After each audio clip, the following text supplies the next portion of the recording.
I think of them as the Wonder Twins. They were terrific hosts and organizers of Moxie's Future X conference this past October. They're here this afternoon to tell us all about mixed reality in the world of brands. Please welcome Jerry Hudson and John Rich.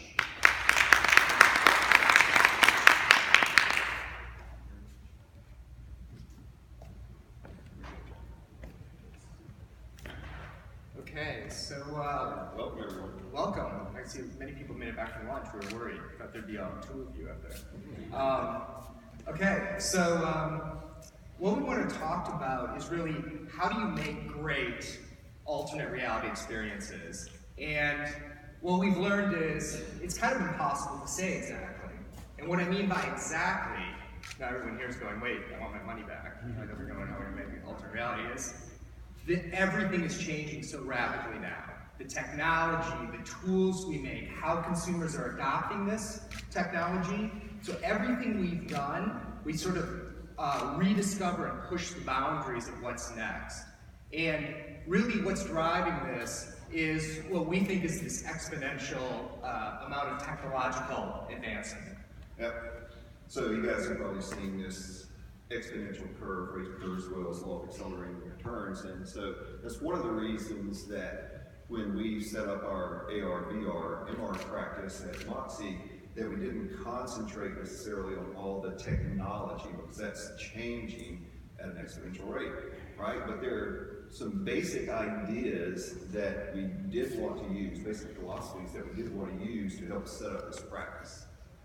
And so really, we saw this as being a thing about 3 years ago. And what we want to talk to you about are the principles we learned, because we've gone from seeing it to be a thing to standing up a full alternate realities practice at Moxie. And so these are the 3 things that if we look back on how we got to where we are right now, these are what we would recommend to people who are beginning to invent what's next in alternate reality. Think exponentially, think 3-dimensionally, and also add the impossible to what you do.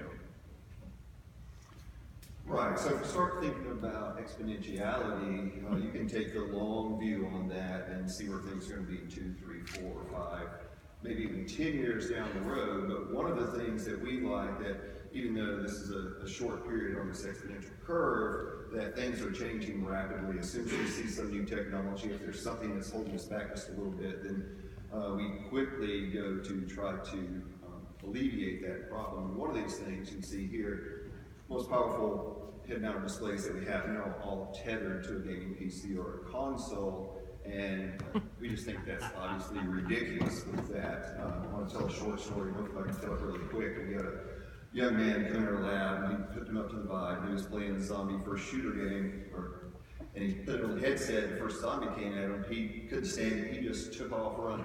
He just had a 15-foot cord to a $2,800 MSI laptop that we have sitting there. Fortunately, John was quick enough to step on the cord, yank him back. And he wasn't severely injured. Yeah, not bad. So then what we start doing, we saw here in the demos, there's a backpack, MSI, or a backpack with him, but there's also the idea that now we can go wireless, which is the perfect thing, because this does make the Vive truly mobile, and since VR is really the first truly digital and mobile medium, I thought this was just great, right? And this is Jerry. He likes to be back. Yeah, I'm just sorry.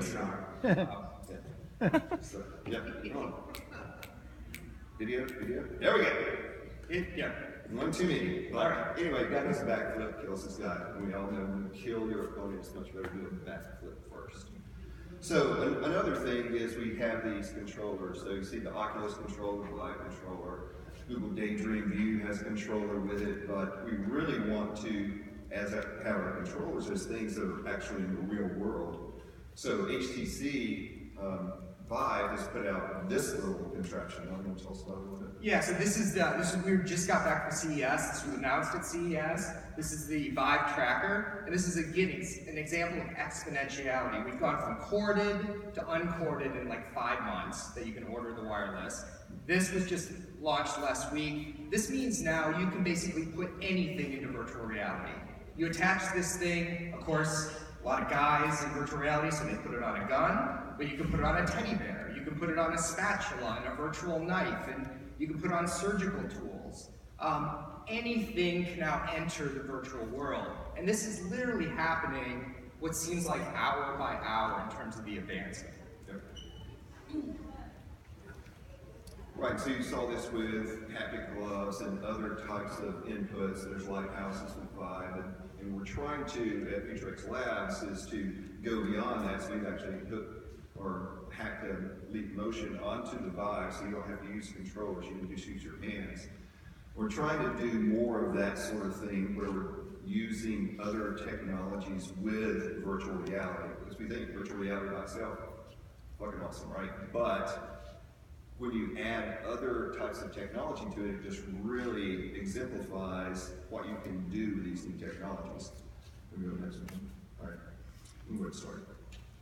And so one of the, we did a VR experience, and we wanted to marry it to another type of technology, so we used the Apple Watch to measure people's heart rates. So we created this sort of scary experience, actually a couple of them.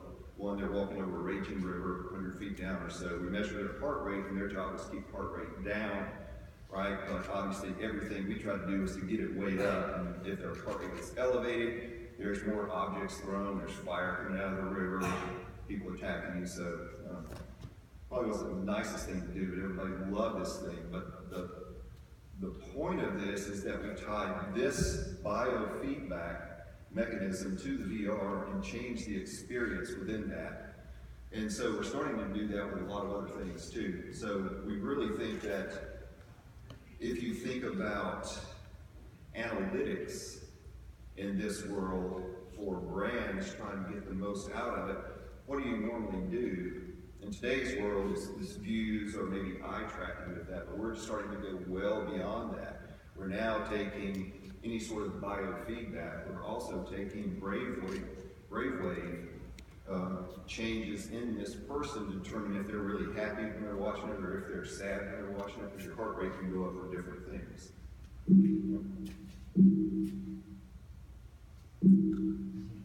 Sounds like a no. Any help back there with the next slide? There we got it, John. Really, so I think this just goes to show that even in the short term, you can think exponentially as long as you're thinking about that next thing. Because we don't try to create experiences for today's technology. We're trying to create experiences for tomorrow's technology. So we have the slides. It is still VR data. Yes. All right. Should we wait? Just keep going. Okay, so while we're getting up slides, the second idea is we have to think three-dimensionally. So, had we had a slide, you would have seen a smartphone, a tablet, a big television screen. The thing is, digital technology has been amazing. It's changed our world. The internet has changed our world, but we have been constrained to two-dimensional shapes with tiny little edges around them. So if you think about it, we've done extraordinary things, and we've done it with this incredibly limiting experiences. We have supercomputers, and all of you have supercomputers in your pocket, but you gotta like squint at the screen, and you gotta kind of touch it to get input and output out of it. Virtual reality, mixed reality especially, transforms into three-dimensional space.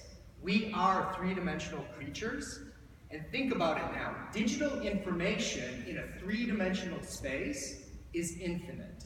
There is literally nothing that we can't do. We can twist, you heard earlier in some of the presentations, we can alter space, we can alter time, we can alter scale. We can now think three-dimensionally.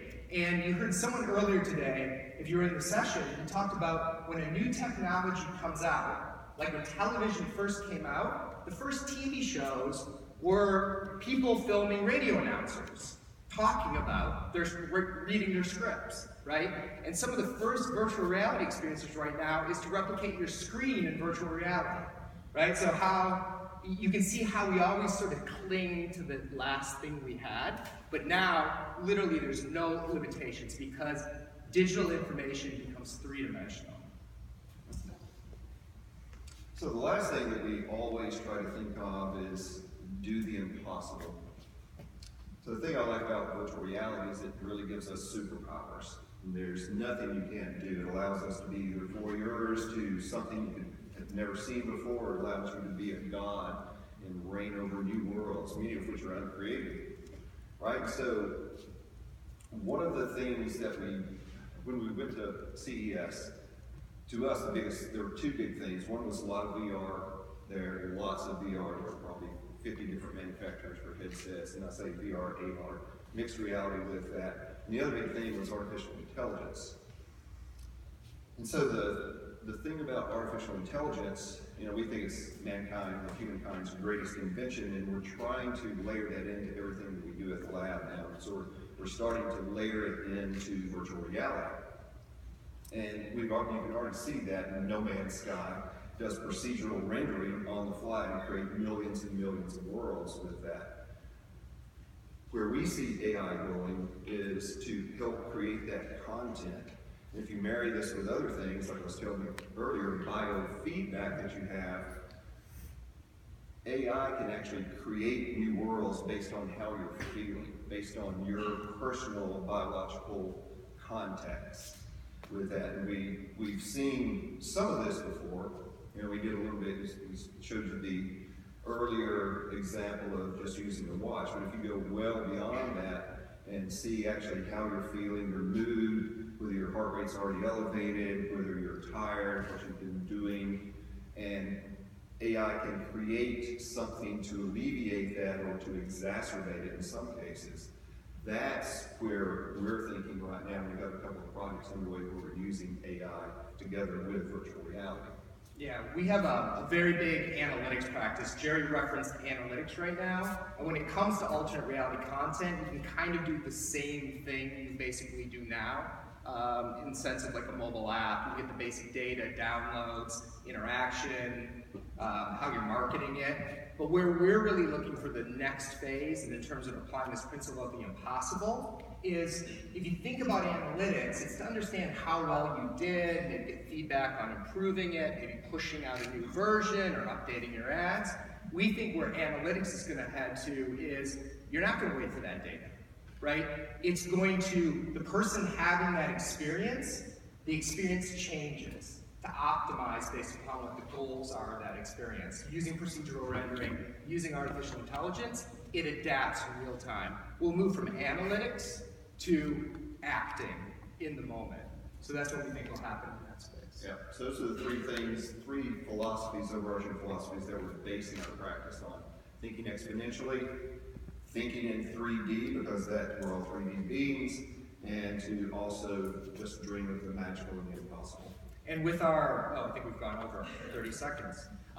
So one final thing, it's like anybody who's really interested in these spaces, we have a lab where we have a lot of these prototypes. We're working on one right now where you just use your hands in virtual reality. You build something, and then when you're happy with it, we actually physically 3D print it, right? So think about that. You build something in virtual reality, and then we assemble the atoms for the things that we just built in virtual reality. So if you're interested, reach out to us. Thank you very much. Thanks.